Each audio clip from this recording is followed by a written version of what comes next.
Le changement de studio pour les prochaines saisons de Re:Zero ne va pas changer grand chose à la suite de l'anime. Alors, c'est vrai dans un cas généraliste, où typiquement je vous ai parlé d'exemple tout à l'heure de Goblin Slayer, quand White Fox l'a transféré à Liden Film, ils ont tout donné, les assets, les modèles qu'ils avaient fait et tout, il n'y a pas de problème là-dessus. Bon, bien entendu, il y a le cas de la propriété intellectuelle et aussi des secrets de l'entreprise, mais généralement, ça dérange pas trop la production d'un anime, tu repars pas de zéro. Le truc ici, c'est que là, Re:Zero, White Fox a été racheté sans qu'on sache trop qui va reprendre le projet derrière. Vous vous doutez bien que, bien entendu, Kadokawa n'a pas pu faire n'importe quoi avec ce qu'il y avait dans le studio, déjà parce qu'il possédait pas entièrement le studio, et ensuite que il y a ce qu'on appelle des lois, et quand tu vends quelque chose et que tu retires tout ce qu'il y a dedans, c'est un peu ce qui s'appelle une escroquerie. Donc bon, je suis pas sûr que Alpha Police va être très cool avec son principal concurrent sur le marché du light novel, ils se disent bon ouais, on va tout leur donner, comme ça, il n'y a pas de problème. À mon avis, je pense plutôt qu'ils vont dire ok,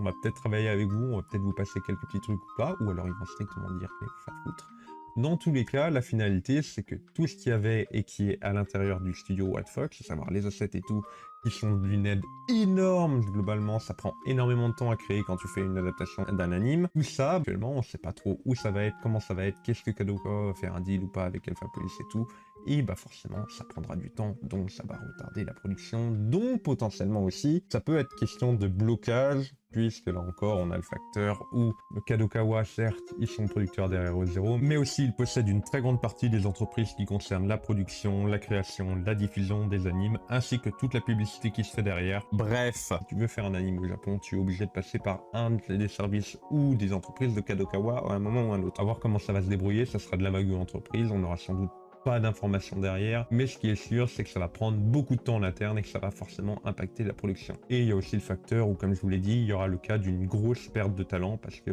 les employés de White Fox qui vont rester chez White Fox, ils vont pas faire du Re:Zero, ils vont pas forcément aller travailler sur les prochaines saisons de Re:Zero, surtout vu la politique qu'a déclaré Alpha Police au moment du rachat. Pour rappel, ils ont acheté le studio uniquement pour adapter leur propre série. C'est marqué noir sur blanc sur le communiqué de presse qu'ils ont publié pour annoncer le rachat. Ça a été en plus verbalisé par leur PDG juste quand il a été interviewé à ce sujet derrière. Donc bon, je suis pas sûr qu'ils vont spécialement vouloir produire une saison de plus de Re:Zero, surtout qu'il faut quand même préciser, juste pour vous donner une idée, sur la première partie de 2025, donc du 1er janvier au 30 juin, Re:Zero, c'est la licence la plus rentable de Kadokawa et de loin. Abonne-toi pour plus d'actu.